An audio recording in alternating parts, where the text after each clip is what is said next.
Salut les amis, j'espère que vous allez bien. Alors aujourd'hui, on est en train de planter l'ail sur l'exploitation. Alors, au bout de ma vie, j'étais prêt à ne pas refaire d'ail parce que cette année, le marché de l'ail s'est complètement cassé la figure. Les grandes surfaces se mettent à nous refuser de l'ail qui est très joli.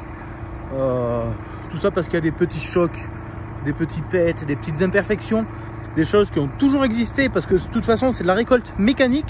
L'ail ensuite, il est déterré, il est stocké dans des palox. Quoi qu'il en soit, il se cogne. Sinon, ça serait tête par tête, forcément, pendu dans un garage. Et encore, je ne sais même pas s'il serait parfait. Donc voilà, on n'a pas le choix, c'est comme ça que ça se fait l'ail. Aujourd'hui, les grandes surfaces nous mettent des bâtons dans les roues. J'ai bien failli me retrouver avec 10 tonnes d'ail sur le dos. Grâce à ma petite vidéo, grâce à vous tous qui avez partagé la vidéo et les informations, j'ai réussi à vendre cet ail à la ferme. Ce qui a été très encourageant, qui m'a fait très chaud au cœur.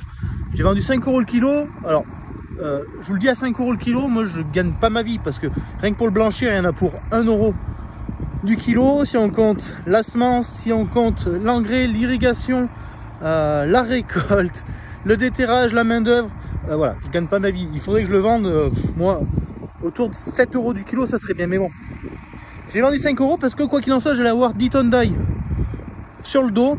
Et faites le calcul, hein, 10 tonnes à 5 €, c'est 50 000 €.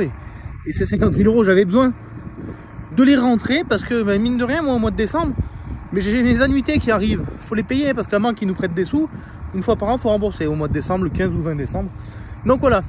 Étant donné que la vente à la ferme a très bien fonctionné, pour 2023, on reconduit. Donc je refais un petit peu d'ail, 1,5 hectare à 2 hectares, voilà, pour produire, allez, autour de 6, 7, 8 tonnes d'ail, pour faire que de la vente à la ferme, à des prix très compétitifs. Moi je suis content, les acheteurs, ça me fait plaisir de voir que vous êtes super contents. Donc on va continuer sur cette lignée. Aujourd'hui j'ai mon voisin qui est venu me donner un coup de main pour conduire le tracteur, c'est Pipou. Pipou c'est un vendeur de chez Fendt. Et bon, il s'embêtait, enfin je sais pas s'il s'embêtait, mais je lui ai dit viens conduire un peu le tracteur, comme ça moi je peux rester derrière à régler la machine. Et puis au moins il voit un petit peu ce qu'il vend. Et puis il m'explique des petites combines, des petits trucs sur le tracteur que je connais pas forcément. Allez, maintenant je vous fais voir la plantation, comment ça se passe. Donc là on est dans une parcelle qui fait 5,5 hectares. Il faut savoir que le parc des chevaux prend quasiment 1 hectare déjà. Et j'ai labouré 1,5 hectare, 1,6 hectare pour pouvoir planter aujourd'hui. Donc ça a été labouré ce matin. Kevin est venu me donner un coup de main, il a mis un coup d'air rotatif tout à l'heure. Donc vous voyez que la terre c'est vachement bien affinée, vachement bien préparée. Pour la plantation c'est top. Vous voyez que le tracteur, celui-là, vous savez, il est équipé télégonflage. On a mis 900 grammes dans les roues avant, 900 grammes dans les roues arrière. Vous voyez le pneu comme il s'écrase au final, ce qui nous permet de ne laisser quasiment pas de traces. Le tracteur travaille toujours à plat, le tracteur ne s'enfonce pas. C'est vraiment top. Ensuite, pour ce qui est de la planteuse, c'est pas la mienne. On me l'a prêté, celle de Kevin et Damien. Donc c'est une 4 rangs mécanique. Ce qui veut dire que c'est des cuillères.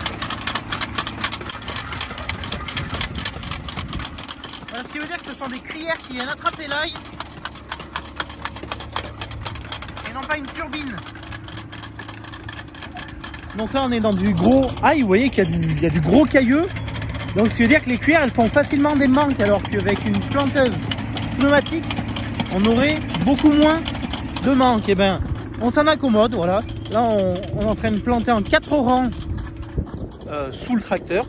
Ce qui fait que je vais pouvoir biner avec ma bineuse 4 rangs comme j'ai fait l'année dernière. Voilà, on reste sur le même schéma. Ça nous fait un peu plus de densité à l'hectare que ce que je faisais avant.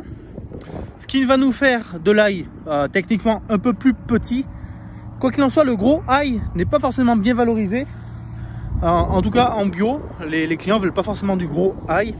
Et deuxièmement, l'ail, plus il est gros, plus il va être sensible aux maladies, plus il va être fragile en conservation, et donc au plus on risque d'en gaspiller. Donc moi, d'avoir de l'ail plus petit, ça me va très bien. Moi je vous présente Pipou, le vendeur de tracteur. Ça fait quoi d'être aux commandes? Ça va. Ça va. C'est plaisant.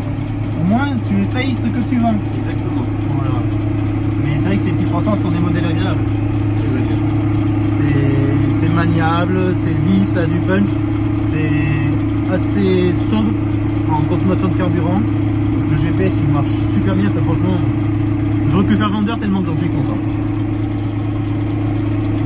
Bon les amis, nous on continue la plantation. En tout cas merci Pipou pour le coup de main comme je t'ai dit. Et puis à très bientôt dans une prochaine vidéo. Ciao ciao.